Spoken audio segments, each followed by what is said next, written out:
ஹாய்ங்க. இது என்னென்னா, நம்ம பெரம்பலூரில் சித்திரம் Pesuthadi competition last Sunday conduct பண்ணியிருந்தாங்க.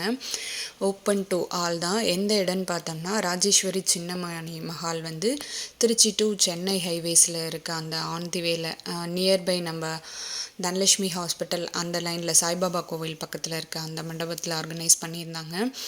ஸ்பான்சர்ஸ் யாருன்னு பார்த்தோன்னா, அஸ்வின்ஸு, ஆனந்த் ஜுவல்லர்ஸு, ஸ்ரீஷாய் டயக்னஸ்டிக் அவங்க, அதுக்கப்புறம் நெட்ரிக்கன், இன்னும் நிறைய பேர் டைல்ஸு அவங்க அந்த பேர்லாம் எனக்கு தெரியல, எல்லாமே சேர்ந்து ஸ்பான்சர் பண்ணி ஆர்கனைஸ் பண்ணியிருந்தாங்க. ஆனால் இது என்னென்னா லாஸ்ட்டு 5 இயர்ஸாக கண்டக்ட் பண்ணிகிட்ருக்காங்களா. நாங்கள் இந்த வருஷம்தான் தம்பி கூட்டிகிட்டு போய் பார்ட்டிசிபேட் பண்ண வச்சேன். கீழேயே என்னென்னா அஸ்வின்ஸோட ஸ்நாக்ஸு, மினி டிஃபன், ஏன்னா மார்னிங் 8 o'clock அங்கே காம்படிஷன் ஸ்டார்ட் ஆகிடுன்னு சொன்னாங்க. நாங்களும் கரெக்டாக ஆன் டைம் 8 o'clock போனோம். அப்போவே ரஷ் ஆகிடுச்சு.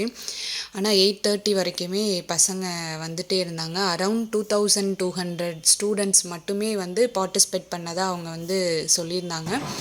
அது மட்டும் இல்லாமல் ஒரு 200 to 300 பசங்களை ரிட்டன் அனுப்பிட்டதாக சொல்லிட்டாங்க. காம்படிஷன் ஒரு 9 to 10 o'clock முடிஞ்சிருச்சு. அதுக்கப்புறம் என்னென்னா, அந்த பசங்களுக்கு என்டர்டெயின்மெண்ட் ப்ரோக்ராம் மாதிரி டான்ஸு, சாங்கு, அதுக்கப்புறமேட்டு ஸ்பீச்சு அந்த மாதிரி எல்லாமே பண்ணிகிட்டு இருந்தாங்க. இதில் இந்த கவர்மெண்ட் ஸ்கூல் பசங்களா எந்த ஸ்கூலுன்னு தெரியல, பசங்க டான்ஸ் எல்லாமே வேறு லெவலில் இருந்ததுங்க.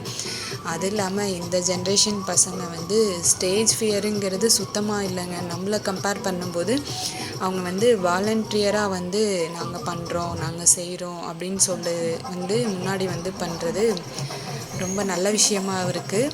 இப்போ இருக்க பிள்ளைங்கக்கிட்ட அந்த போல்ட்னஸ் இருக்கிறது பார்க்க ரொம்ப ஹாப்பியாகவும் இருக்குது.